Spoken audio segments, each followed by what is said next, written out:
Martin Paes, kemarin Pak Erik sampaikan, insya Allah September sudah bisa main. Oh gitu ya? September ya? Yakin Pak ya? Menurut Pak Erik. Perlu pakai sidang arbitrase? Ya itu tetap ya? sedang di Kondisi Sintayong saat ini, meskipun masih terlihat pucat dan lebih kurus, Sin memastikan akan segera pulih. Timnas Indonesia U19 akan melawan Filipina U19 di laga perdana grup A Piala AFF U19 2024. Temanku yang baik hati, subscribe dulu, agar tidak ketinggalan berita Timnas Indonesia. Timnas Indonesia U19 akan melawan Filipina U19 di laga perdana grup A Piala AFF U19 2024. Pertandingan ini akan berlangsung di Stadion Gelora Bung Tomo, Surabaya, pada Rabu tanggal 17 Juli tahun 2024 mulai kick-off pukul 19.30 waktu Indonesia Barat.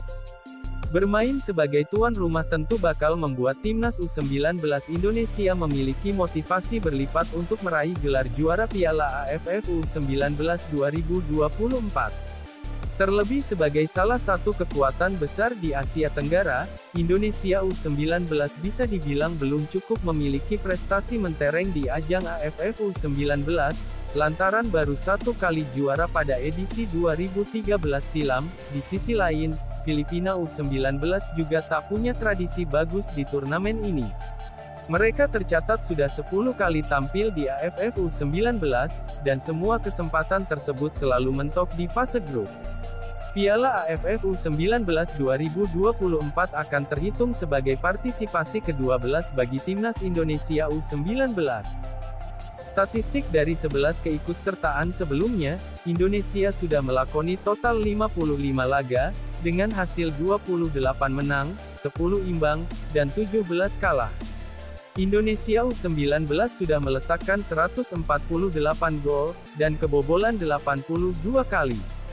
Dengan total rekor hasil pertandingan tersebut, sampai saat ini Indonesia U19 baru mengoleksi satu gelar juara Piala AFF U19. Sebuah catatan prestasi yang jelas perlu ditingkatkan oleh Welber Jardim dan kawan-kawan pada edisi tahun ini. Modal bagus Indonesia U19 terletak kepada skuad yang relatif sudah lama bermain bersama. Banyak pemain Timnas U19 yang sudah bermain bersama sejak Piala Dunia U17 2023. Artinya, dari sisi kekompakan dan chemistry di lapangan seharusnya sudah tidak ada masalah. Modal bagus lainnya bagi Timnas Indonesia U19 terletak kepada pelatih Indra Syafri. Pasalnya sampai saat ini satu-satunya gelar Piala AFF U19 yang dikoleksi Indonesia, berhasil diraih ketika Timnas U19 ada di bawah asuhan Indra Syafri. 11 tahun lalu Coach Indra bertindak sebagai juru taktik bagi Evan Dimas dan kawan-kawan, ketika Indonesia U19 berhasil mengalahkan Vietnam U19 melalui adu penalti di babak final. Indra juga menjadi pelatih terakhir yang bisa membawa gelar juara bagi Indonesia. Tepatnya di ajang SEA Games 2023, saat Timnas Indonesia U23 menyabet medali emas di Kamboja. Torehan itu membuat Indonesia U19 seharusnya kian percaya diri jelang turnamen AFF U19 2024. Kami fokus menyelesaikan 3 pertandingan grup dengan baik. Tapi yang paling penting, tentu bagaimana strategi kami dalam menjalani turnamen itu benar-benar tepat, dan bisa mendapatkan hasil terbaik, ujar Indra. Sementara itu Filipina U19 tidak memiliki rekor bagus di Piala AFF U19. Dari 10 kali partisipasi, Tin Azkals bermain 43 kali dengan hasil 5 menang, 1 imbang, dan 37 kalah. Filipina U19 mencetak total 42 gol, namun kebobolan hingga 155 kali. Skuad terbaik Timnas Indonesia U19 berpeluang langsung diturunkan pelatih Indra Syafri. Jens Raven bisa bersaing dengan Arhan Kaka untuk posisi di lini depan. Pemain lain seperti Welber, Rizky Afrizal, Kadek Arel, Tony Firmansyah, dan Kapten Doni Tri Pamungkas, agaknya bakal jadi pilihan utama. Filipina U19 juga berpeluang menurunkan skuad terbaik. Pelatih Michael Weiss dituntut untuk menentukan formasi dan komposisi pemain yang tepat, guna meredam agresivitas tuan rumah Indonesia. Indonesia U19 dan Filipina U19 tercatat pernah bertemu 5 kali di Piala AFF U19, hasilnya Garuda Muda selalu menang. Bahkan dari sisi jumlah gol, Indonesia sanggup melesakkan hingga 26 gol, sedangkan Filipina U19 hanya menjebol gawang Indonesia 3 kali. Hasil skor terbesar antara Indonesia U19 vs Filipina U19 adalah 9-0, pada edisi tahun 2017. Sedangkan di pertemuan terakhir, Indonesia mengalahkan Filipina 5-1, pada edisi 2022. Kondisi Shin Tae-yong saat ini, meskipun masih terlihat pucat dan lebih kurus, Shin memastikan akan segera pulih. Pelatih Timnas Indonesia, Shin Tae-yong, akhirnya menyapa supporter Garuda setelah menjalani perawatan di Korea Selatan. Shin Tae-yong sempat membuat supporter Timnas Indonesia resah karena tak kunjung menandatangani kontrak dengan PSSI, padahal, kontrak Shin Tae-yong bersama Timnas Indonesia berakhir pada tanggal 30 Juni. Namun, hingga tanggal 27 Juni belum ada tanda-tanda dia akan menandatangani kontrak. Banyak spekulasi berkembang ketika itu. Shin Tae-yong disebut-sebut batal tanda tangan kontrak karena mendapat tawaran dari Timnas Korea Selatan. Ketika itu, Timnas Korea Selatan sedang mencari pelatih baru dan Shin Tae-yong masuk salah satu kandidat. Namun spekulasi tersebut akhirnya terpatahkan karena PSSI mengungkapkan alasan Shin Tae-yong menunda tanda tangan kontrak karena sedang menjalani perawatan di Korea Selatan, tepat 1 hari sebelum kontraknya habis atau tanggal 29 Juni PSSI mengumumkan Shin Tae-yong diperpanjang hingga 2027. Belakangan diketahui, Shin Tae-yong ternyata harus menjalani perawatan di Korea Selatan karena sakit peradangan selaput baru, bahkan, ex-pelatih Timnas Korea Selatan ini harus menjalani operasi hingga 6 jam untuk menyembuhkan penyakitnya. Sekian lama tak terdengar kabarnya, Shin Tae-yong akhirnya muncul ke publik melalui media sosial pribadinya.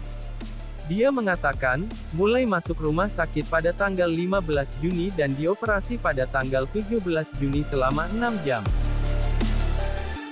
Sudah lama enggak nyapa. Saya dirawat di rumah sakit pada tanggal 15 Juni dan dioperasi pada tanggal 17 Juni selama 6 jam, tulis Shin Tae-yong di akun Instagram pribadinya, Senin, tanggal 15 Juli tahun 2024. Shin pun membagikan foto-foto terkait kondisinya pasca operasi di Korea Selatan.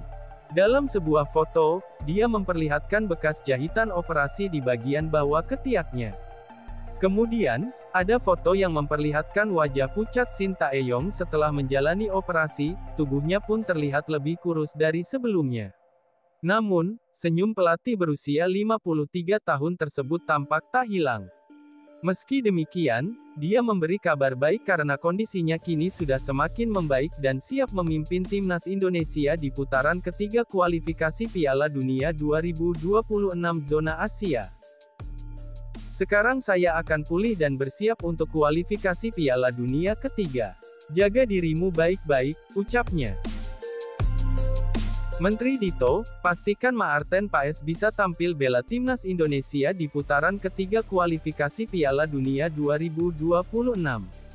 Calon pemain Timnas Indonesia, Maarten Paes belum dapat merasakan debut karena terkendala perpindahan federasi dari Belanda ke PSSI. Bahkan kasus Maarten Paes harus masuk ke Court of Arbitration for Sport (CAS) untuk dapat bermain bersama Timnas Indonesia. Menteri Pemuda dan Olahraga RI, Dito Aryo Tejo optimis Maarten Paes dapat membela Timnas Indonesia pada putaran ketiga kualifikasi Piala Dunia 2026 zona Asia. Di mana skuad Garuda asuhan Shin Tae-yong akan membuka dengan laga tandang melawan Arab Saudi dan laga kandang melawan Australia pada September tahun 2024 mendatang.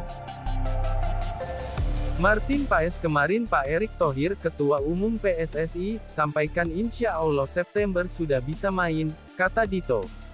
Meski harus melewati persidangan panjang, Dito Aryo Tejo terus memantau perkembangan pemain FC Dallas ini.